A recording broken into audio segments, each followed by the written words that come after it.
Hey everyone, and welcome to an episode of the Language of Leadership podcast. I'm here, Coach Mike, and I'm here with Ak today. Delighted to be with you. Ak, how's it going?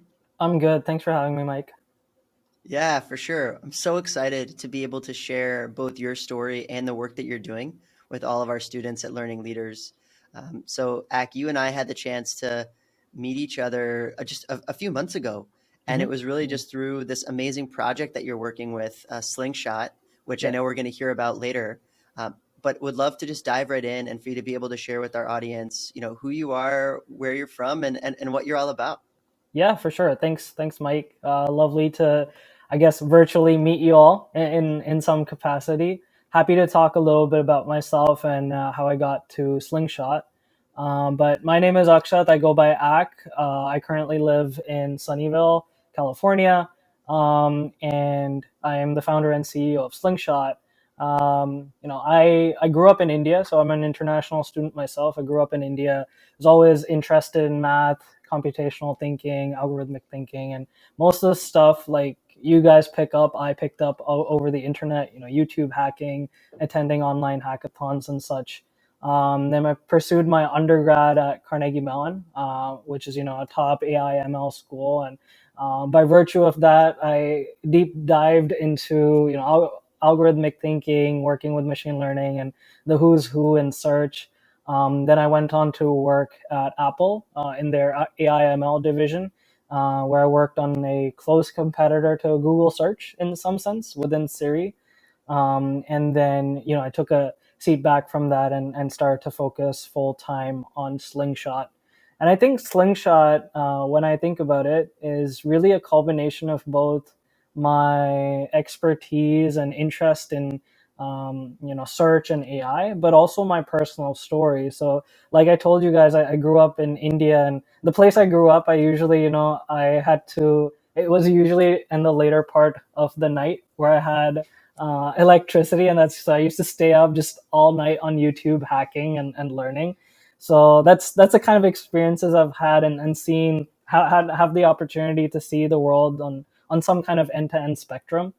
And why I bring that up is even though I of course made it to Carnegie Mellon, and at that point I was like, wow, like it's like there could be nothing more solid than this. What I realized at 1 or 2 years into it, and even my internships and such that I was doing, I realized that a lot of the stuff that I was using and using on a day to day basis at work was actually stuff that I had started picking up when I was in grade 11, 12, or even earlier, right? Working on self projects just off of YouTube and the internet.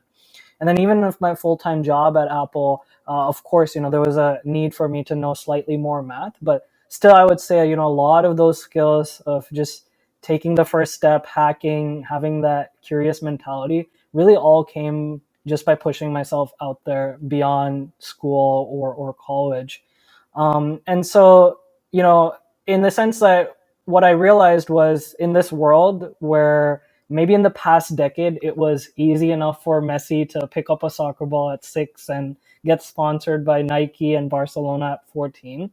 And as much as a society we cherish and love that, what I realize is now we've entered a decade where teenagers like maybe me not so long ago and yourself, you're getting really good at this stuff just by picking this, as easy as it was to pick up a soccer ball, to pick up this stuff off the internet. But what I realized was there's nothing like a Nike Barcelona to Messi at 14 to people interested in tech and entrepreneurship and the world of coding.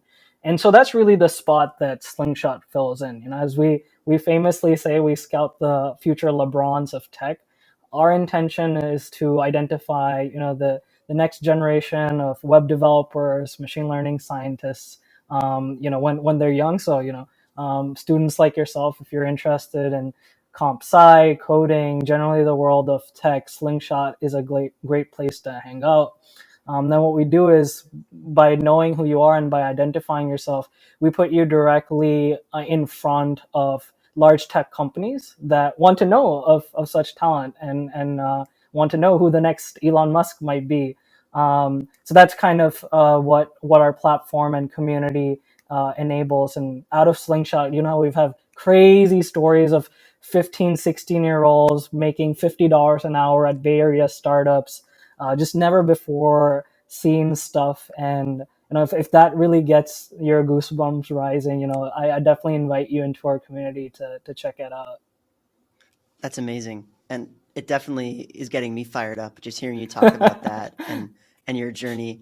I mean, there's no question it's wildly inspirational hearing your story from India to CMU to Apple and now starting Slingshot. I'd be really curious to learn, when you were growing up, Mhm. it does sound as though you were quite a strong autodidact, right? You were teaching yourself things from YouTube and Mhm. teaching yourself and hacking and joining all of these things yourself. You clearly had more initiative than maybe I did, when I was your age growing up. I'm curious to know who are the people who you looked up to as a kid? Who are the leaders that you saw and how did they inspire you? Yeah, for sure. I think I've always, so going back to why I just generally like to put myself out there, is because I've always held on to the mentality that the best that I can give is the best I can do, and I have one life, so kind of give it my all. And like I said, by just virtue of where I lived, there was nothing really in or around me that I could just directly go into a club, or join a chess club, or really anything like that. So the internet was the only place, and the internet really opened up every kind of door because I got to see the entire world off of the internet.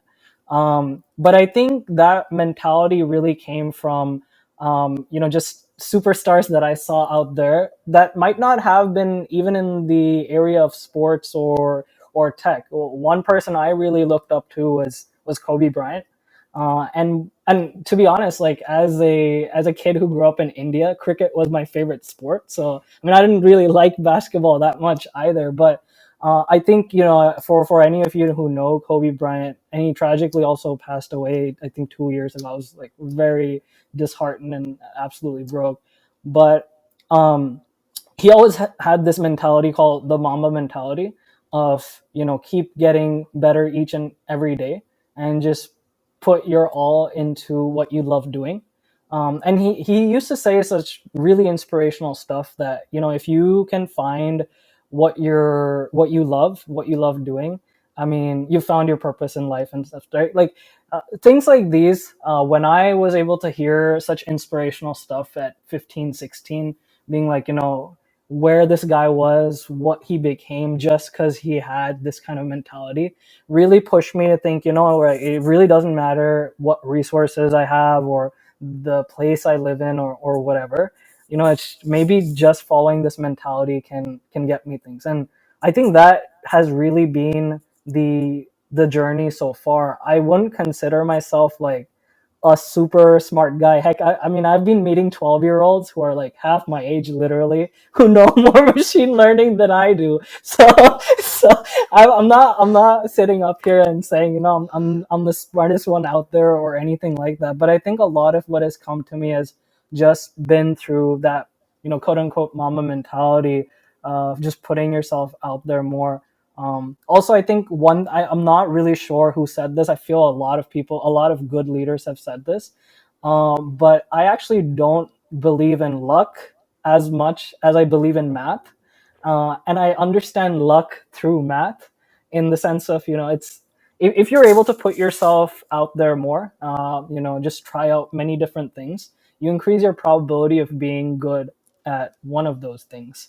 So, I mean, I think when you consider lucky people, I think usually what they're doing is they're just trying out a lot of bunch of different stuff, and then one really works out for them. So um, I think like a few people have said this, and few great leaders have said this. So I think that's also something I really relate by. The harder you work, the more things you try out, quote unquote, the luckier you get. So I think those are things that have really stuck to me through and through. Of course, I'm still 24, so don't take this as like life advice. I'm still figuring things out, but I can definitely say these kinds of thoughts, or just these kinds of leaders, have been there when I've needed direction. No, I can really resonate with that, Ak. Growing up when I was, well, let's say 12 years old, like the students you were just mentioning, maybe my idol, because I was a big fan of ice hockey, was Mm-hmm. a gentleman by the name of Wayne Gretzky, Mm-hmm. right? Who famously said, you miss 100% of the shots you don't take. And I think Mm-hmm. it sort Yeah. of lines up with what you're talking about there, which is Yep. sometimes you have to take a risk, you have to take a shot, you have to put the puck on net, or you have to put the ball up in the air. Mm-hmm. And it's not until you take that risk can you actually score. Yeah. Yeah. And to go in with that Mamba mentality and double click on that for a second, Kobe Bryant was was infamous in the league for being not only a great ball player, a fantastic competitor, right? He wanted to win, Yep. but also being the hardest worker in the room, Mm-hmm. right? There's so many stories of him being in the Yeah. gym when all of his teammates would show up at 5:30 in the Yep. morning, he was already there sweating Yep. because he'd Yeah. shot like 1,000 foul shots or something crazy. Yeah. Yeah. Uh, he was not afraid to put in the work. Mm-hmm. I'm curious, when you speak with students now who are 12 or 14 or 16 years old and really amazing young men and women, Yeah. what are the types of drills or what are the types of preparation work that they're doing that's allowing them to grow and learn so quickly? No, that's a great question. And I think something that just doesn't come in a day, right? Even the ability to work hard comes with practice. And I think what I mean by that is you need to you need to really practice self-discipline first before you even become a person who like puts in 10 hours a day working, right? Of course, balance is super necessary. I'm happy to talk about like why it's good and really important to take breaks as well. But I think it just doesn't happen in a day, right? You can't say tomorrow, okay, I'm gonna work hard, put in 10 hours a day. It really starts with a that first initial step being like, all right, I need to get to working 10 hours a day. So how do I get there? Maybe I don't work at all. Maybe I start at zero. Let's try working 1 hour a day. Now let's try working 2 hours a day, 3 hours a day. And then you gradually get into a comfortable spot where 10 hours a day seems easy. And not only have I seen this for myself, but many teenagers that I've grown up with and many students that I see as well. It's just sticking at that this initial thought of like, okay, I want to be able to do 1 hour or 1 minute or half an hour more every day is what gets you to that eventual goal. So people who, like notoriously work hard, it's not that they just have some different chemicals in their brain. They just took this initial, with the initial step is very hard, right? Waking up on time. It's like waking up at 5 a.m. every morning. It's not something that you'll be able to do like first day, but maybe a week, 21 days, 30 days in, as you keep trying, 5:30, 5:15, 5 o'clock, you'll finally hit it. So I think it's like that tempered and gradual approach into setting yourself up for success is what people might miss out. And they might just like try to put in 10 hours a day, like the next day when they hear an inspirational talk or something, be like, yeah, I can't do this, right? And of course you're not going to be able to do that. So consistency to getting to an eventual consistency is what I've seen as like the best path to increasing your capacity or just increasing like the time you put in to yourself. Um, so that's definitely one thing. And I think the other thing that's a commonality between a lot of the students, especially that I see at Slingshot, is it's a very, very fearless attitude. And it's actually pretty explainable. I mean, unless your family depends on you when you're a teenager, I think you underestimate how much scope you have, in a sense that, if you don't have any responsibilities on you yet, you have the freedom and you should feel fearless enough to try out everything, and never say no to anything. And that's one of the things that I've really seen stick out with a lot of Slingshot students, because even things like, okay, like working at a Y Combinator company, for a teenager, yeah, even if you've been hacking for a while and such, it might sound intimidating, right?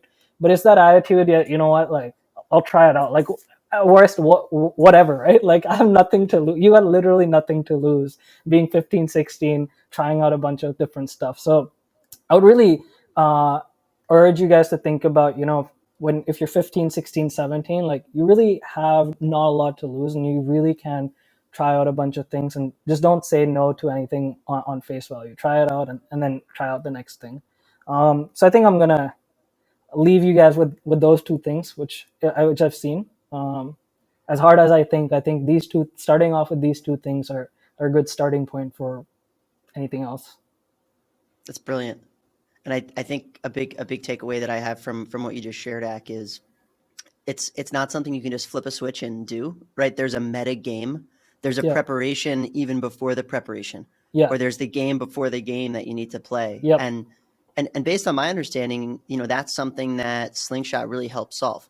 There are so many students who can do the work. There's so many young men and women who can engineer with the best of them or hack with the best of them. They've Yeah. been doing this, as a digital native from such a young age. Yep. They're obviously incredibly motivated, creative, disciplined people, but Slingshot helps put them in the position to even consider these opportunities. Yeah. So walk us through a little bit how Slingshot operates, and how as a teenage LeBron of tech I can get involved with the Slingshot community.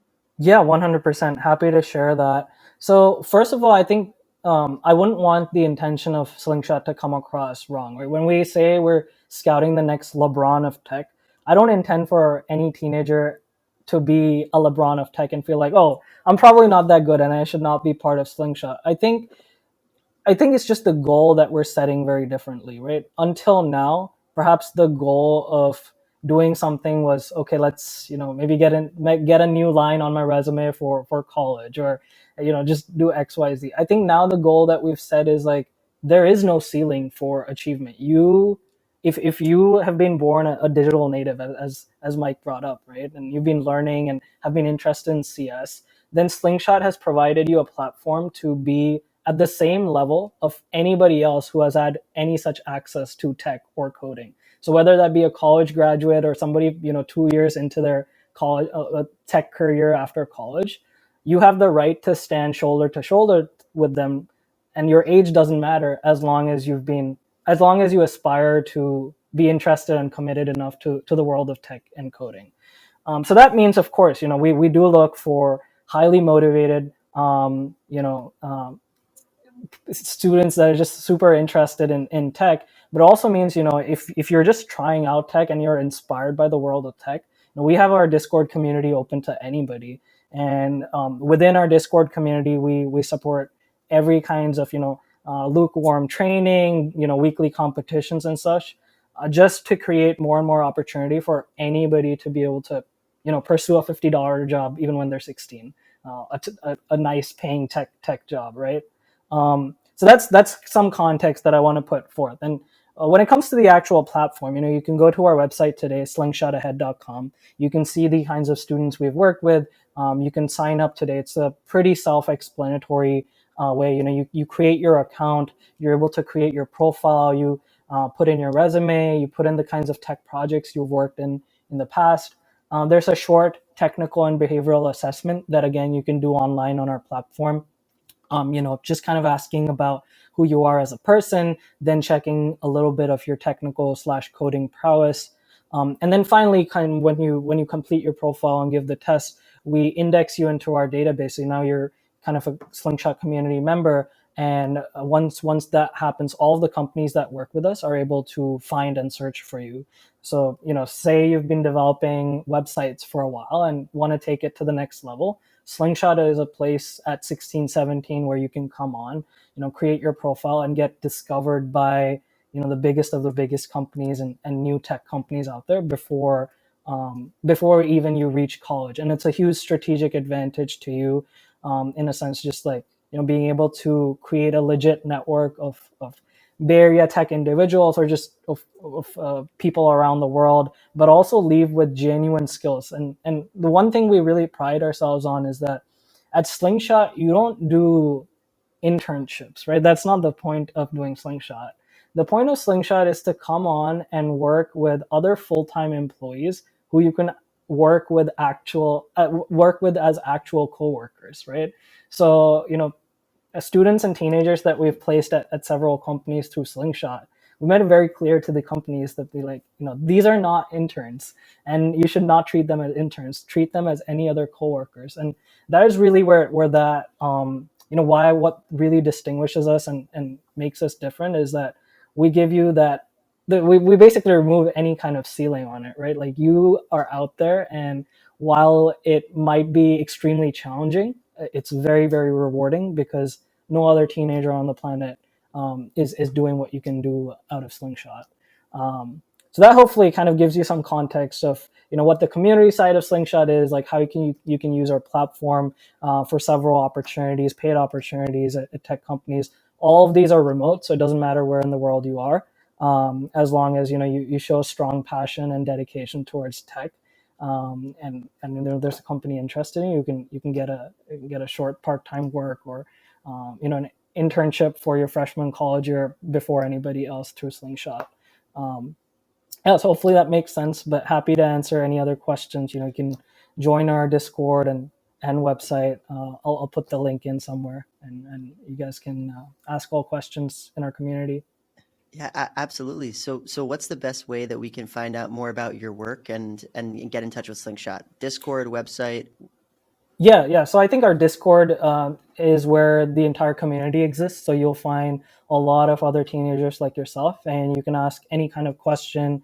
That's where our weekly competitions and such also happen. So that's where our community is, and I can send across the Discord link. But you can also visit our website slingshotahead.com, where you can directly sign up on our platform, and you'll also find the link to our Discord on our website. So yeah, I think that's the best Perfect. way to get in touch. Awesome. Well, Ak, before I let you go here, because I know you're a busy guy, you got a lot of things to do and people to speak with. I want to put I want to put you on the spot a little bit. Uh-huh. Something that's really important to our community at Learning Leaders is to learn and lead for life. And I'm curious, what's something that you've learned recently? um just in general, in terms of leadership, or just in general? Anything. It could be a book you read, or a new language you're hacking with, or a mistake you made you had a takeaway from, or something that you did well, someone gave you some positive feedback on. Anything. Yeah, I think in the context, actually, I might recently, I think I've come across something that really struck a light bulb in me, and it might be relevant to you guys as well. I've been thinking about like what leadership and such means, and how to be a good CEO and good leader. And I think I originally thought that that meant being able to delegate well, being able to structure things well, and make people feel productive and all of that. But what I realized was, I think good leadership really stems from the ability of making good leaders. So what I realized was, as much leadership that I can instill in my team members, the better coworkers and employees they will be. And I think that as a leadership strategy, I think I'd like to practice more and take forward more, because I've heard a lot of the greats talk about this as well. And I think I've recently seen this firsthand, of the kind of difference it makes to make an employee versus make a leader in your organization. So whether you've started a club, or whatever you're doing, and if you're a leader in any capacity, I would urge you to think about, if you're working with people, how do I create more leaders? Because I think that might be a very effective leadership strategy, and very good for the organization as a whole. So I think that's something I've been thinking about, and something I've been seeing off late, something that's been working well. So I guess I'll leave you with that. Amazing. And I think it really ties in so directly and so fluidly into what Slingshot does, right? Yeah. You're creating a platform, and your team's creating a platform where current leaders and future leaders can find access to more opportunities. And they'll always remember that Slingshot was one of the big contributing parts of their journey. So, ladies and gentlemen, thanks so much for tuning in today. Our guest again was Ak, the founder and CEO of Slingshot. And we can find him on the Discord, slingshotahead.com. And I'll make sure to link all of those awesome resources below. Ak, thanks so much, man. Keep in touch. Okay. Thank you, Mike.